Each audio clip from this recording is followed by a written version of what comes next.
क्या कहता है इसमें, एक क्वेश्चन में कहना चाह रहा है कि निशांत लिमिटेड ने क्या किया, एक्वायर किए एसेट्स। तो भाई परचेज कंसिडरेशन की एंट्री क्या होती है, इसमें दो एंट्री पास करते हैं। पहली एंट्री होती है परचेज की, तो परचेज की एंट्री क्या है बताओ, परचेज की एंट्री क्या है बताओ। तो परचेज की एंट्री रहेगी एसेट अकाउंट डेबिट, ठीक है। टू टू क्या है यहाँ पर, लागत लाइबिलिटीज आ जाएंगी आपकी, और टू वेंडर आ जाएगा, तो टू वेंडर आ गया आपका। अच्छा वेंडर का नाम लिखते हैं, वेंडर का क्या लिखेंगे यहाँ पर, नाम लिखेंगे। तो वेंडर का नाम क्या है, वेंडर का नाम है राम एंटरप्राइज, नाम है वेंडर का, तो राम एंटरप्राइज आ जाएगा। एसेट कितनी है बताओ, एसेट क्वेश्चन में 25 लाख, तो यहाँ 25 लाख आ जाएगा। क्रेडिटर कितने के हैं, क्रेडिटर क्वेश्चन में 5 लाख की गिवन है, तो यहाँ 5 लाख आ गया क्रेडिट के अंदर। और राम में कितना अमाउंट गिवन है क्वेश्चन में, राम में अमाउंट गिवन है क्वेश्चन में 2,40,000 गिवन है। अब क्वेश्चन 2,40,000 24 गिवन है, 24 गिवन है, तो 24 लाख यहाँ पर आ गया। अभी तक देखो आप ध्यान से, अगर कुछ बच्चे सोचते हैं इतना कर लिया काम पूरा हो गया, अभी काम पूरा नहीं हुआ है। क्या करना है इसके बाद, अब बैलेंस फिगर चेक करनी है कि बैलेंस फिगर आ रही है नहीं आ रही है। बताओ यहाँ कितना निकल के आ रहा है, क्रेडिट का टोटल कितना निकल के आ रहा है, 29 निकल के आ रहा है, और डेबिट का टोटल कितना निकल के आ रहा है, 25 निकल के आ रहा है। तो बैलेंस फिगर कहाँ निकल के आएगी, डेबिट में निकल के आएगी ना भाई। क्रेडिट बड़ा निकल के आ रहा है ना, क्रेडिट बड़ा है डेबिट छोटा है, तो डेबिट में लिखेंगे। डेबिट में क्या लिखते हैं बैलेंस फिगर को बताओ, गुडविल लिखते हैं, तो यहाँ गुडविल आ जाएगा। यहाँ आ गया गुडविल अकाउंट निकल के आ गया। अगर ये फिगर क्रेडिट में होती तो क्या लिखते हैं यहाँ पर, कैपिटल लिखते हैं। बहुत बढ़िया, ये सही करो।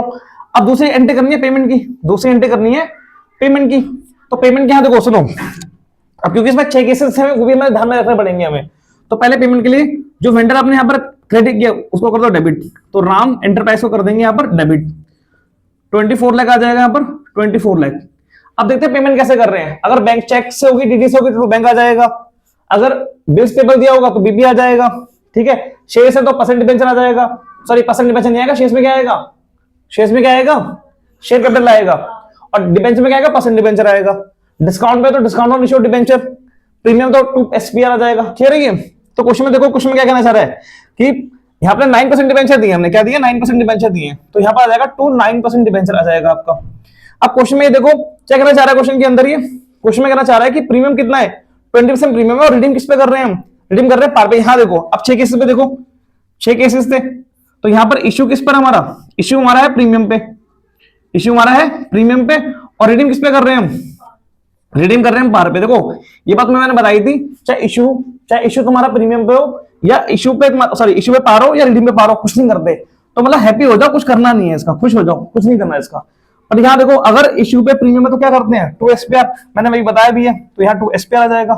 बट इनके अमाउंट कैसे फिल करें, इनके अमाउंट कैसे फिल करें, तो भाई अमाउंट कैसे फिल करेंगे, फॉर्मूला होता है number of debenture into respective amount, कि एसपीआर कितने का और डिबेंचर कितने का। डिबेंचर में तो खैर फेस वैल्यू से करते हैं, तो फेस वैल्यू क्वेश्चन में 100 गिवन है। अब फिलहाल की नंबर ऑफ डिबेंचर कैसे निकाले, तो जितनी पेमेंट आप डिबेंचर से कर रहे हो वो आपकी पेमेंट हो जाएगी। तो पेमेंट आपकी कितनी है, 24 लाख की है, तो यहाँ देखो फॉर्मूला लिखो, नंबर ऑफ डिबेंचर का फॉर्मूला क्या है, ये आप वर्किंग नोट पे दिखाओगे अपने, तो ये फॉर्मूला हो जाएगा आपका 24 lakh divided by face value. Face value कितने की, 100 की है, और प्रीमियम प्लस होगा डिस्काउंट माइनस होगा। क्वेश्चन में क्या गिवन है, प्रीमियम गिवन है, तो प्रीमियम ऐड कर लेंगे 20 रुपए का, 20% बोला है ना, तो 20% किसका होगा, फेस वैल्यू का होगा। तो ये हो जाएगा 24 लाख डिवाइडेड बाय 12 मतलब 120, ये देखो 121 जा 122 जा, तो कितने नंबर ऑफ डिबेंचर कितने आ गए, 20 निकल के आ गए, तो यहाँ 20 लिख देंगे। और एसपीआर कितने का था, 20 का था, तो यहाँ लिख देंगे 20,000 रुपए। तो कितना निकल के आ गया, ये हो गए आपके 4 लाख, और ये कितना हो गया आपका 20 लाख हो गया। बस एंट्री आपकी खत्म हो गई, ठीक है जी, एंट्री खत्म हो गई। अब सुनो इसमें की लर्निंग क्या है सर, इसमें 2 चीजें आपको सीखनी पड़ेंगी। पहले आपको इस परचेज कंसिडरेशन की एंट्री सीखनी पड़ेंगी, आपको कैसे फिल करते हैं। दूसरा आपको सीखना पड़ेगा पेमेंट की एंट्री कैसे फिल करते हैं, और 6 केसेस आपको सीखने पड़ेंगे आपको। पहले वो सीखो, उनकी एंट्री याद करो, फिर ये क्वेश्चन करो। अगर ये क्वेश्चन तुमसे इजीली हो जाता है अच्छे से तो कोई बात नहीं है, बट अगर नहीं हो रहा है तो आई रिकमेंड कि पास्ट पेपर निकालो, पीवाईक्यू निकालो, ठीक है। पीवाईक्यू के रिगार्डिंग जितने क्वेश्चन आए हैं, 4-5 क्वेश्चन आए होंगे, ट्राई कर लो। टॉपिक बहुत इंपॉर्टेंट है और इजी टॉपिक है, मुश्किल टॉपिक नहीं है ये। अपना टॉपिक पक्का कर लो, अपना ये करना है।